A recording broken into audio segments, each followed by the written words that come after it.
वक्फ संशोधन बिल के लोकसभा और राज्यसभा से पारित होते ही इस पर राष्ट्रपति की ओर से मुहर लगा दिया गया है। अब ये मामला कानून का रूप ले लिया है। वहीं इस मामले को लेकर अब सुप्रीम कोर्ट की ओर से स्टे देने से इनकार कर दिया गया है और केंद्र सरकार को 7 दिन का समय दिया गया है ताकि वो अपनी बातों को रख सके। हालांकि इस मामले को लेकर 73 याचिकाएं दायर की गई सुप्रीम कोर्ट में, जिस पर 5 याचिकाओं पर 5 मई को सुनवाई होनी है।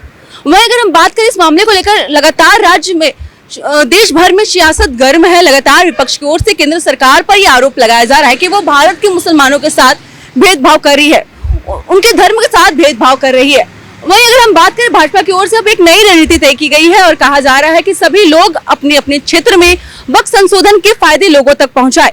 वहीं आज झारखंड के प्रदेश कार्यालय में भी महामंत्री की ओर राष्ट्रीय महामंत्री की ओर से एक बैठक बुलाई गई। इस बैठक में जन जागरण के तहत जो अल्पसंख्यक समुदाय के जो वरिष्ठ नेता उनके बीच एक बैठक की गई और इस बैठक में सभी को निर्देश दिया गया कि वो अपने क्षेत्रों में सभी वक्फ संशोधन कानून की जो भी अच्छाइयां हैं, फायदे हैं, वो लोगों तक पहुंचाए। सुनिए क्या कह रहे हैं भाजपा के राष्ट्रीय महामंत्री सुदीव्य गौतम। बंधु, आज देश के प्रधानमंत्री ने जिस प्रकार से संकल्प लिया हुआ है, देश की विकास में कोई भी नियम कानून बाधा बनेगा तो हम उसको सुधारते हुए विकसित भारत के कल्पना के अनुरूप देश को चलाने का काम करेंगे। अनेकों अनेक चुनौतियां हमारे सामने आई, जो राष्ट्रीय हित में हमने उनको आगे बढ़ाने का काम किया। जैसे धारा 370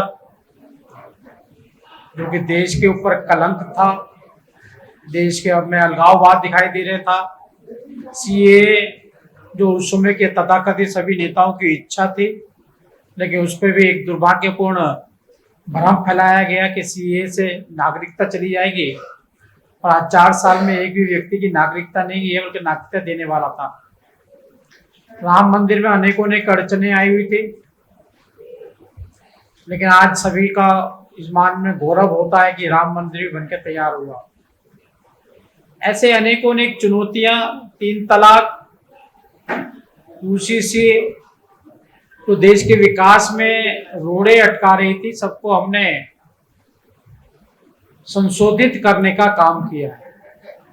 उसमें वक्फ बोर्ड जिसमें अनेकों अनेक अनियमितता थी, उस अनियमितताओं के कारण वक्फ करने वाले मुस्लिम समुदाय के लोग हैं, उनकी मन की इच्छा जो थी वक्फ करते हुए कि मैं जिस प्रॉपर्टी को या धन को वक्फ कर रहा हूँ वो गरीबों के लिए, बेवाओं के लिए, स्कूल, डिस्पेंसरी, हॉस्पिटल, यूनिवर्सिटी, जिन कमजोर है उनको पेंशन, बच्चों को छात्रवृत्ति देने के लिए अनुकूल हो। लेकिन ऐसा ना होते हुए वक्फ बोर्ड के माध्यम से जो गरीब लोग हैं उनके विकास ना कर हड़पने का काम किया गया। ऐसे अनेकों अनेक नेता हैं, विपक्ष में भी हैं और कांग्रेस भी हैं, जिन्होंने कम लीज पर जमीन को ले लिया, वहां मॉल्स बनाए गए, रिसोर्ट बनाए गए, होटल बनाए गए, कॉलोनियां काट दी गई। और यही नहीं है, मुस्लिम समाज जहां पर कम्युनिटी हॉल है मेरठ के अंदर, यहाँ क्लिनिक चलता था, वहां पर अनेक अनेक काम चलते थे मुस्लिमों के लिए, उसको भी वक्फ ने लेकर धराशायी कर दिया। ऐसे वक्फ के अनेकों अनेक व्यापारियों को उनके दुकानें वक्फ में लेकर बंद कर दी गई और उनसे जो रोजगार मुस्लिम लोग ले रहे थे उनका खत्म कर अन्य किसी को प्रभाव में आकर वक्फ ने काम किया। मोदी जी सरकार, भारत सरकार वक्फ के माध्यम से किसी भी मस्जिद को, किसी भी दरगाह को और जो प्रॉपर्टी का मालिक मुस्लिम है उसको नहीं छेड़ने वाली है। जो ये भ्रम पैदा कर रहे हैं समाज के अंदर, जो जमीन है जिसकी कमाई एक अच्छी होनी चाहिए थी, और मैं मान के चलता हूँ उस पर ईमानदारी से काम किया जाता तो सऊदी अरब से ज्यादा अमीर हमारे देश के मुसलमान होते।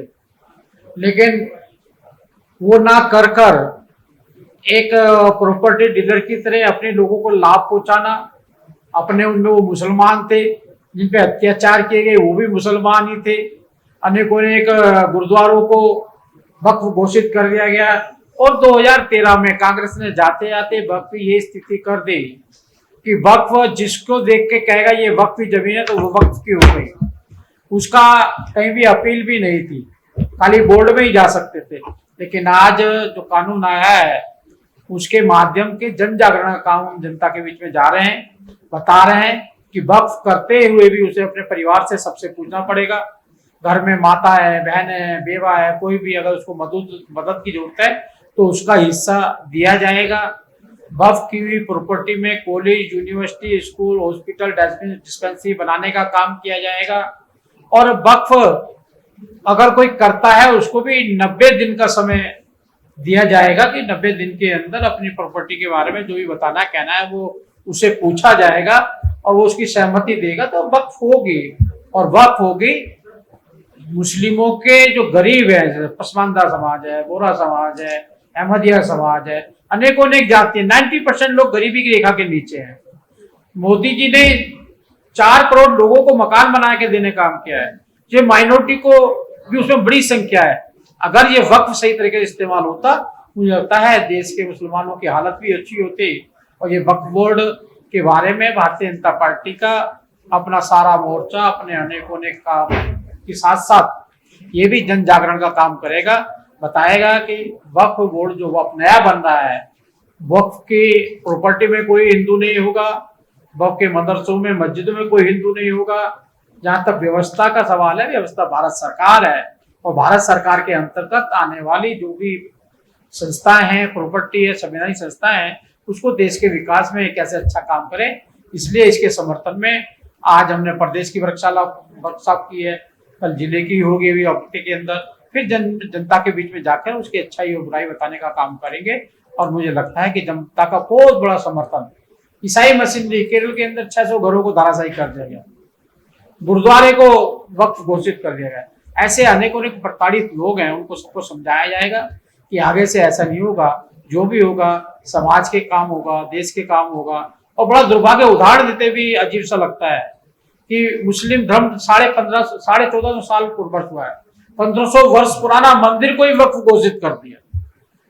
रेलवे के ट्रैक पर, नई दिल्ली में रेलवे ट्रैक पर ही मस्जिद बन गई। अरे वक्फ वाले ने जो वक्फ की होगी, दान किया होगा, तो ये कहा होगा देश में रहने वाले किसी भी जानमानस के लाभ के लिए है, फायदे के लिए है। और रेलवे के चलने वाले के हिंदू ही चलते हैं, मुसलमान भी चलते हैं, सभी देश चलता है और सबके देश के विकास के लिए ही दान करता है। उसके मन में ऐसी मानसिकता होती है।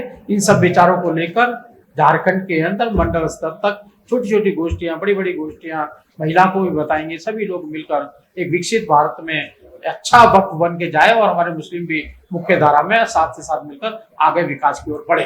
तो देखा आपने किस तरीके से प्रदेश कार्यालय में वक्फ संशोधन कानून को लेकर बैठक यहाँ पर की गई और इस बैठक में जन जागरण कार्यशाला खत्म होने के बाद भाजपा के राष्ट्रीय महामंत्री दुष्यंत गौतम ने कहा कि देश के प्रधानमंत्री ने यह संकल्प लिया है कि देश के विकास में अगर कोई भी नियम कानून बाधा बनेगी तो उसमें सुधार किया जाएगा। फिलहाल ये देखने वाली बात होगी कि जिस उद्देश्य के साथ भाजपा की ओर से जो बैठक बुलाई गई है उसमें वो कितना सफल होता है। फिलहाल न्यूज़ अलर्ट इंडिया के लिए इतना ही। सहयोगी राकेश कुमार के साथ महक मिश्रा रांची।